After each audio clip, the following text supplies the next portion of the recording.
If you've just joined us, thanks for coming along to the Creative Census Results webinar. My name is Wade Kingsley, and today we're going to talk to three panellists about the headline results from the Creative Census. I'll take you through what the Creative Census is, why we do it, and some of the key headline results. And today's webinar really is for discussion. I've got three great panellists who are going to share some of their experiences and talk to some of the results. There will be a full data presentation coming out, and you will be able to watch this recording on catch up at another time as well. So the Creative Census 2024, it's our third year of doing it. I started it just after COVID because the sense that I got was creativity was going to be different post-pandemic, that people were feeling like the rituals they had around creativity and creative thinking and creative practice before COVID and after COVID were going to be somewhat different. So I decided to start this because I thought it's a good chance to keep creativity in the foremind of everyone who works in the industry. We talk about creative a lot. We talk about the outputs, creative work and award-winning work and great effective campaign work. But sometimes we don't talk about the practice that goes into actually creating that work. So the Creative Census was designed to start understanding how the work is done, what's the culture of creativity in our media, marketing and advertising organisations, and trying to understand what we can do to improve it. And the best way to do that, I thought, was to benchmark it year on year. So this is our third time we're doing it. We're very grateful to have the support of our presenting partner, QMS. And with that, I'll welcome Tennealle Burt, who's the CMO of QMS. And Tennealle, QMS's commitment to creativity through this and other means. Thank you for that. And tell us about your perspective on creativity. Thank you, Wade. It's a real privilege to be able to partner again on the Creative Census. We at QMS place great focus and commitment on the value of creativity and creative practice. So to be able to help support an initiative like this is really imperative to how we go to market. And we thank you for the opportunity. Thank you. So very excited to see the results. Great, thank you. And you've been a great partner to work with. If you've ever got any opportunity to work with the QMS team, please do, because from top to bottom, they're absolutely well-rounded professionals who like to have a bit of fun as well, which is always good in our industry, of course. Also, welcome to Simon Lawson, the aforementioned Chinese food eater, who is the Managing Director of PhD Melbourne. Hi, Simon. Hi, Wade. Thanks for inviting me to take part in this. I appreciate it. Thank you for coming. And Vanya Marinari, who is the Commercial Director of Carsales Media House and also the Chair of the IAB. Hi, Vanya. Hello. Thanks for joining us. All right, well, let's get into the results and tell you how the census took place and some of the key headlines. As I said, we're not going to go detailed into data in this webinar. This is more of a conversation. The data presentation will follow. But we do have a few key headline stats and some interesting things that came out of the census this year. So let us take you just through what the census is. Third year running, we had 218 people across different components of the industry participate this year. We're up 6% growth, so we're really happy to have more and more people join us in the Creative Census. It will be here for a long time. It's our commitment to make sure that we are talking about creativity as an industry. So we hope to see those numbers go up year on year. The vast majority of people were from Victoria, and the rest of the other states made up the other 56%. We have a lot of people within senior positions in both media agency, media publisher, creative agency. So we really appreciate the seniority and level of experience of people who participate. The majority, again, were over 11 years experience in the industry. So for them to give us their thoughts on creativity has actually influenced some of the results, which I think you might find a bit surprising. And the majority of people come from a media publisher side. So we get great support from media publisher partners. We appreciate that. We won't go into every company that participated today, but when you see the full report, you'll see all the nice logos of all the companies that participated. So we really do thank you if you were the one of the people that participated or you work in an organisation that participated.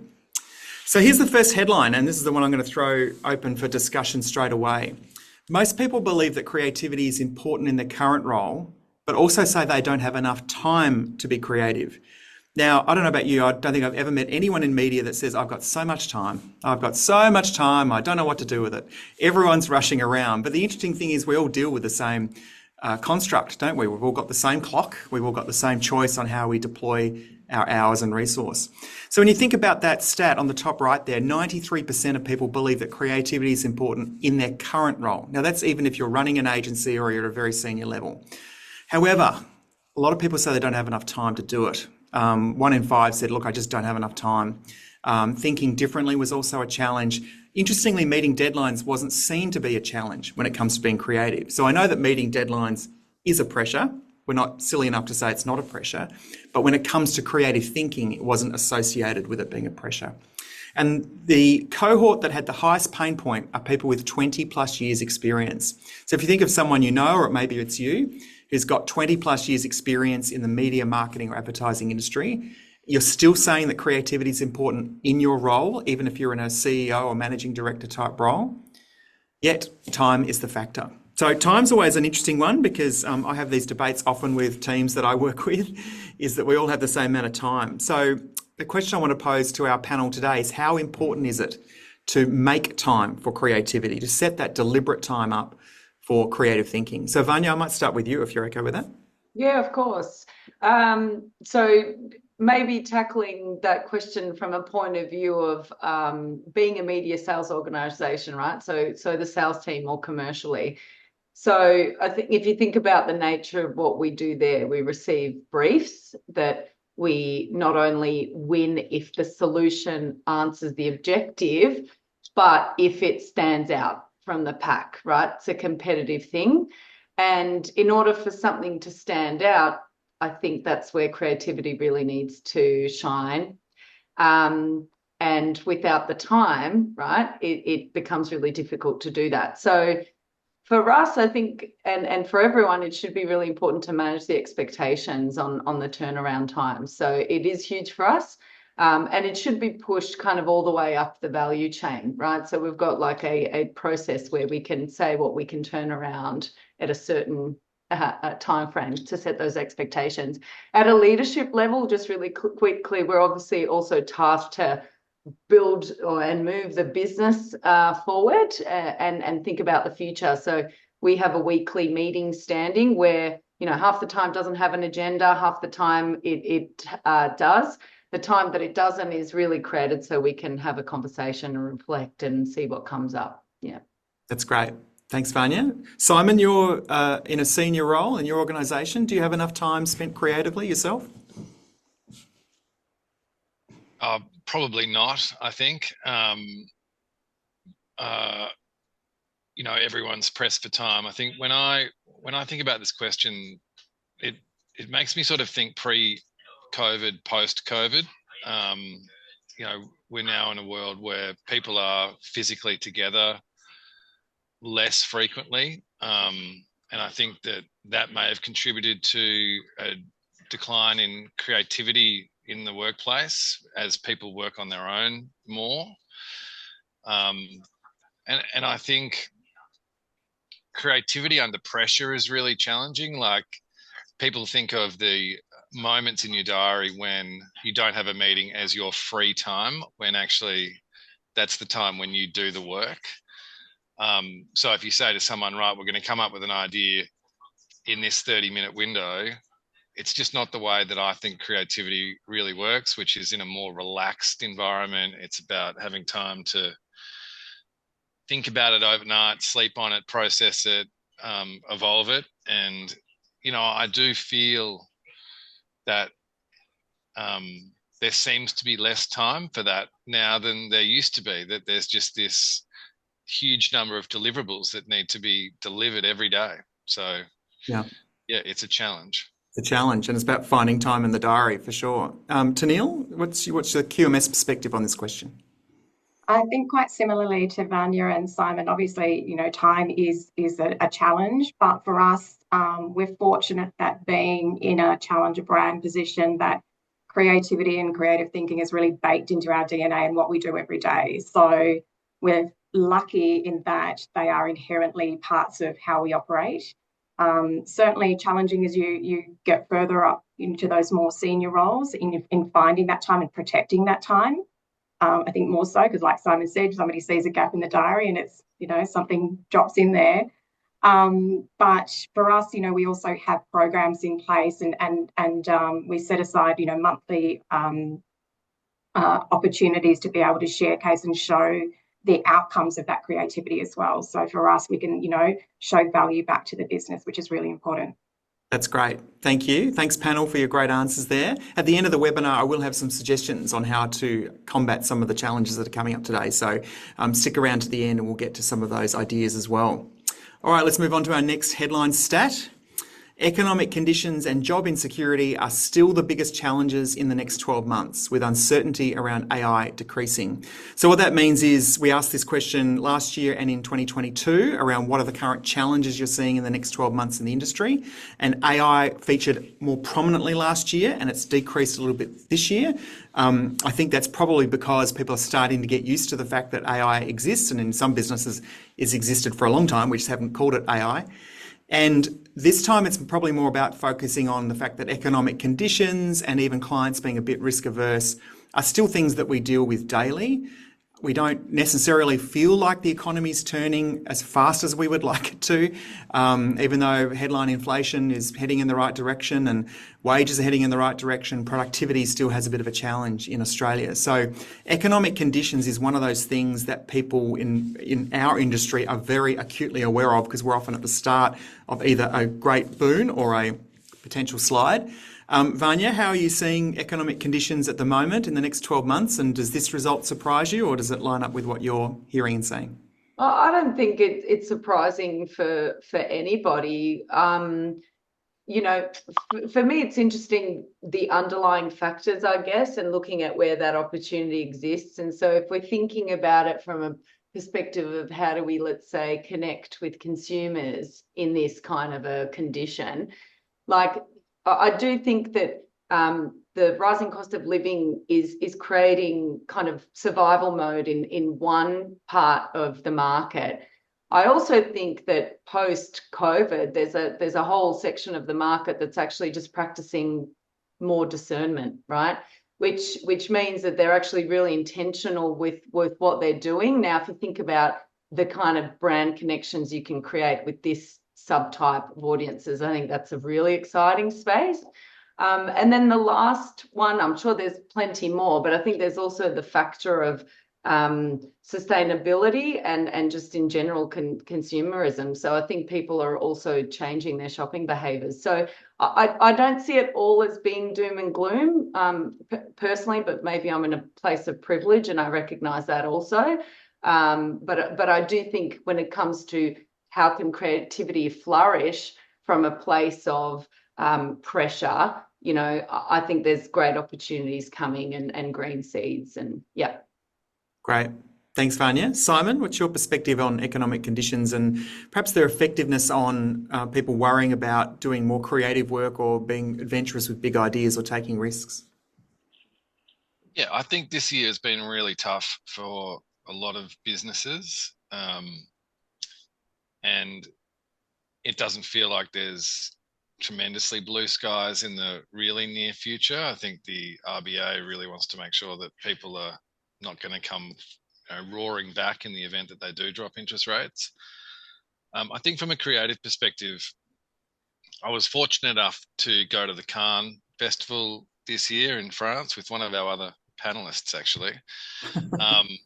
And what was interesting was there was a discussion as to why there were so few Australian campaigns that were awarded this year at Cannes. They normally talk about Australia batting above its weight in those international awards programs. And I don't think there's not a precise answer to why that is, but it certainly feels to me like when everyone's trying to achieve business outcomes immediately, when everyone's trying to demonstrate the contribution that the marketing is making to the broader business performance, then, you know, it's no surprise that more investment is being put into those channels which seemingly drive faster return. Like, you know, the increase in search spend is incredible, right? And that's squeezing everything else out. And I think my observation across our client base is that there's probably not as many opportunities for creative as there once was, and that so much more of what we do is performance focused. Sure, thank you. Tennille, it wasn't you and I that took Simon to Cannes, so we'll let people join the dots there themselves. What's your perspective on this question? Definitely not, unfortunately.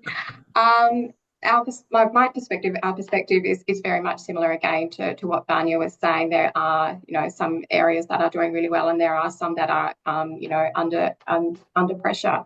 And I think one of the great opportunities that does come out of challenging conditions is the ability and the moment to be able to say, well, what's now possible, and really redefine and reset potentially how you go about doing something, which is the essence of creativity.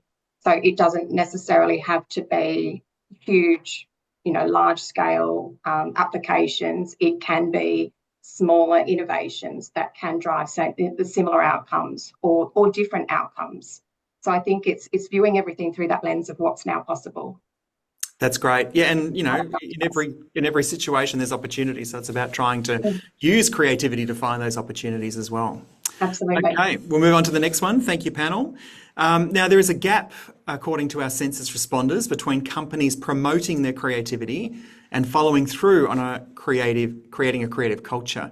So if you have a think about this, what this really is saying is that, yes, our company talks about it a lot, but how often are they following through on that, on some of those initiatives? So with 79% saying, yes, we think it's important, but then the most common answer is it's infrequent how it happens.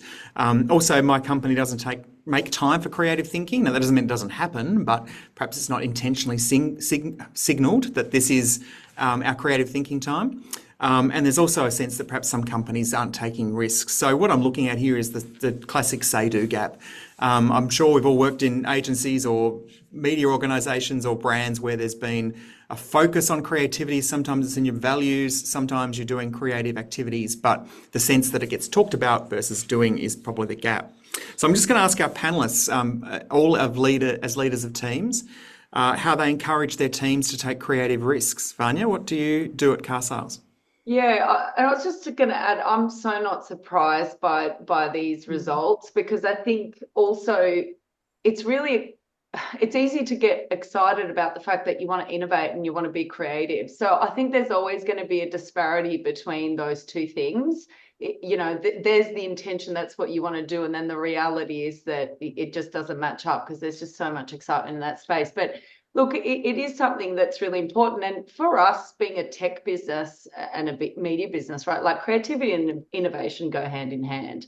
And in order to have that competitive edge, it's something that's not negotiable. So what we do is we try and I know it's easier said than done, but we don't punish mistakes, but we encourage learnings, for example. And I think creating a safe space is probably the base element, and then adding in the time is the ingredient you put on top of that as well. We do also have a team that specializes in big picture thinking. We call them Fuse internally, and they're also accessible for people to use at any time as well. Not to do their jobs for them, but to actually encourage this discipline of being creative and how that process should look. And in the sales space, I think it's a little bit easier because it's kind of intrinsically linked to how we respond to briefs, let's say, because it's always 2 or 3 different options, right? And we always encourage the third option or the first or the second to be a little bit out of the box. So yeah, that's just some practical things. Great, thank you. Simon, how do you encourage your teams to take risks with creativity? I think just to comment on the gap, I think you're right. There are so many companies that talk about creativity being critical to who they are, and they don't live that in reality. I think that the challenge is that it's hard to define the commercial value of creativity, and it's easier to define the commercial value of other things. And so because of that, it becomes sometimes a nice to have, not a core component of what people are looking for. And I think, PhD is one of those companies which talks a lot about creativity. And, we have spoken to clients for many years now to say that, creativity is the greatest factor in driving a disproportionate return on your media or investment. Using media in a creative way is going to get you the best outcome that you possibly can. But I think we could do a lot more to live that than we do. And, I'm not saying we're uncommitted to it, but I think everyone can do more. In terms of how we do it now, we have a PhD program, which is a capability development program that runs throughout the year. And as part of that, we run a creativity academy, which our strategy teams in Sydney and Melbourne run. And obviously, as part of encouraging that, we reward and recognise those pieces of work which we see as being outstanding in terms of their creativity. That's great. Thanks, Simon. And Tennealle at QMS, how do you guys tackle this question? Very similarly, and I think it's making sure that we continue to look outside our bubble as well. I think often we can fall victim to just looking at whatever is happening in our categories. So making sure that we are taking the time just to have a look at what's happening around us from a macro level and being inspired by that is really important. Encouraging ideas from everyone across the company, not necessarily just from the creative team, and I think that's really important as well. Just encouraging that opportunity that can come from anywhere. It's not necessarily an individual trait just that's one team looks after. Yeah, absolutely. Okay, great. Thank you. Next headline. From our census, respondents believe that not enough investment is being made to bring in external experts for coaching and mentoring. So when we ask them what kind of things would you like to improve the creative culture or improve your creative skills, the most popular answer was bringing in more mentors and coaches and then sharing more case studies and success stories internally. The panelists have all sort of talked a little bit about some of the success stories and case studies being shared. But it's interesting to think about this notion of bringing in coaches. Sometimes the great leadership coaches and creative coaches are already in the business, and how much time are they spending with people who actually have opportunity to share more. Tennealle, your answer about ideas coming from anywhere, that's absolutely true. And it's also then incumbent on leaders to be able to make sure they're creating that environment to help them with skill development, not just external. So Vanya, from your perspective, investment in coaching, mentoring and the case studies and success stories, what do car sales do? Well, one of the reasons why I'm here as a panelist is because we've spent a lot of time working with Wade and the ideas business. Hang on a second. Here we go. Oh, look at you go. Look at me go. One I prepared earlier. Please take me seriously. No. One of the things that I was actually blown away by when we first engaged the ideas business to do a little bit more coaching and workshops around creativity and how you bring it into everyday life is the content itself. So actually thinking about the process of creativity. It's not something you're born with, it's a practice. So and then how do you embed that as a practice through the organization, and how much the team loved it. Like some of the feedback we were getting from the teams was it was one of the best type of trainings that they've done. Like, right, we do a lot of L&D and a lot of it can be cut and dry. And this is certainly a topic that the team really lean into. So yeah, I'm a great believer in bringing in the experts into the space, but then the type of learning that makes it a practice within the business, because it's about democratization of this process and that skill and the practice. It's not about having a silo team or someone coming in just for one workshop and then taking that with them. It's actually embedding it into the culture, clearly. Yes, well done. Thank you. She wasn't paid to say that, by the way, and this data is real. This isn't rigged to kind of set up some sort of plug. Before we descend into an advertorial, I might ask Simon more on the case studies and success stories. How do you share your case studies and success stories, Simon, internally? Well, I mean, I mentioned before, we share it through awards programs internally. We had a session yesterday afternoon in the office where we shared examples of creativity from across the agency, and it all ladders up to a global program. I think the thing for me that I've enjoyed seeing is maybe a redefining of what creativity is. There's sort of a traditional campaign creativity that everyone associates with, oh, that's an award-winning idea. Whereas the work that won yesterday was around value-based bidding in search. So what we're trying to say is that creativity exists in all different disciplines and areas, and we want to make sure that everyone feels that they're being recognised for their creativity, not just the ones that are in the traditional mold of creativity.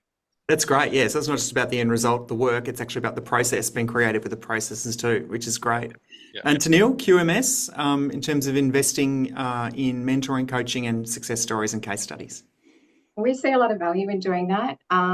We know that the investment pays off tenfold when we have people who are who can help us arm our teams with the right tools and the right processes to be able to encourage that creative thinking.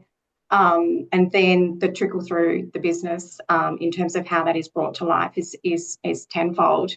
We've got forums that we have also where we celebrate great creative work, or equally things that maybe didn't go so great, so that we could learn from them. And that is part of it, that analysis to go, hey, what was the learning from that is really important. So we absolutely value having, experts come in and that coaching and mentoring capability. That's great. Thank you. We've only got a few more minutes to go, so I'm just going to give you some more headline stats and then we'll go to each of our panellists for a final comment. The good news is the vast majority of respondents to the census believe they will still be employed in the media, marketing and advertising industry 12 months from now. So not much doom and gloom in terms of wanting to stick around and work in this fantastic industry. A very high score and higher than it was in 2023 as well. So people are loving what they're doing, which is great. A couple of other key snapshots for you. We asked people what their go-to is for creative inspo. Interestingly, free time and mind wandering was the top answer, very closely followed by short form video and listening to podcasts. People could pick multiple answers in that question, which is why the percentages are high. But people say that free time and mind wandering is probably their thing that they like to do, yet having the time to do it is the big challenge. Where do people prefer to work on creative tasks? This goes to something Simon was mentioning earlier. 54% say the office. They still like to work on creative tasks in an office with teams. Remotely is a bit lower and some people had no preference. And remotely was probably because people prefer to do their more productive admin meeting style work remotely, but they actually like the collaboration and environment of an office to do that kind of team creativity. And we also ask which is the most creative media channel, according to our respondents. Out of home, 28% was very high, social media 19%, and 18% audio. I might throw to you with that one, Tanil, considering out of home was really high. I know you've invested a lot in trying to make sure that the case for creative execution and application out of home has been part of your DNA. Absolutely, and I promise we didn't influence the results. No, you didn't. We have invested significantly because we believe that it is a complete differentiator when creativity, the application of that is applied really well. So we invest in things like the Creative Census, South by Southwest. We've invested heavily into our capability and capacity in our internal creative services team to make sure that we can help clients guide them through the best practice principles for creativity and out of home. And we just think that it's so important. And out of home is having a moment in terms of that brand fame that creativity is creating. So for us, it's a great investment. Well, congratulations, and that number has increased year on year. So obviously the investment that you and other out-of-home companies as well are putting into promoting creativity is very important for the industry. All right, I'm going to leave you with 3 quick takeouts from the census this year, and then I'm going to ask the panel for a closing comment. Takeout number 1, are you intentionally scheduling time for yourself or your team to spend on creative thinking? Think of your diary, think of the gaps that seemingly get filled by endless meetings. It's up to you. You manage your time. Can you put time spent creatively or time spent creative thinking into your diary as a regular function? Same way you would do with exercise or anything else that you want to actually get done. It does feel like it needs to be either scheduled or you put time aside with your team to go, hey, listen, we're just going to shoot around some ideas, or we're going to look at examples of great creative work for 30 minutes. That's another good way to do it. Number 2, are you or your team following through from talking about having a creative culture into actually having one? Identify the gaps, see if there's anything that you think that maybe we talk a little bit too much here and don't do enough action-wise. Some of these things can be quick and easy to turn around, but it just requires the focus of a leader or of someone of influence within the business to say, hey, we should spend a bit more time doing this. And the third one is, with economic conditions still high on the list of concerns for people who responded, how can you push your team to find opportunity? There's always opportunity. In tough markets, some of the great innovations and some of the great campaigns have been born. So looking for ways around it rather than kind of feeling a bit deflated by where we are in an economic sense. Vanya, any closing comments from you on the census results so far? Thank you for doing the research. I think it's really good, and keeping awareness in the industry, because I think we all get, I don't know, I'm not going to, yes, I think a lot of people get attracted to this industry because it's dynamic and creative and strategic and all of those exciting things. And I think it's a really important conversation to keep alive and to not lose sight of, I think, what attracts a lot of people to the industry anyway. Thank you, Vanya, and thanks for coming along today. Simon, any last comments from you? Yep, I couldn't agree more with what Vanya just said around the thing that attracts people to these industries is creativity. And if we forget about that and we never energize people by making space for creativity, then we're going to lose those people. So making time for creativity is not just good for clients and business outcomes, it's good for staff as well. Yeah, it can be a retention tactic for the industry. Yep. Absolutely. Yep. And Tennille, I'll give you the final word to you. I think it's all been covered. I think Vanya and Simon covered it beautifully. Excellent. Thank you. Well, that's the end of our presentation today. We will be releasing the full results of the Creative Census on thecreativecensus.com tomorrow. If you participated in the Creative Census, you will receive that in your inbox. So thank you very much for doing that. This is our 3rd year of doing it, and our partnership with QMS we're really proud of. So thank you for coming along today, and hopefully we can keep the creative conversation going in your workplace and the industry that we all love so much. Thanks for coming.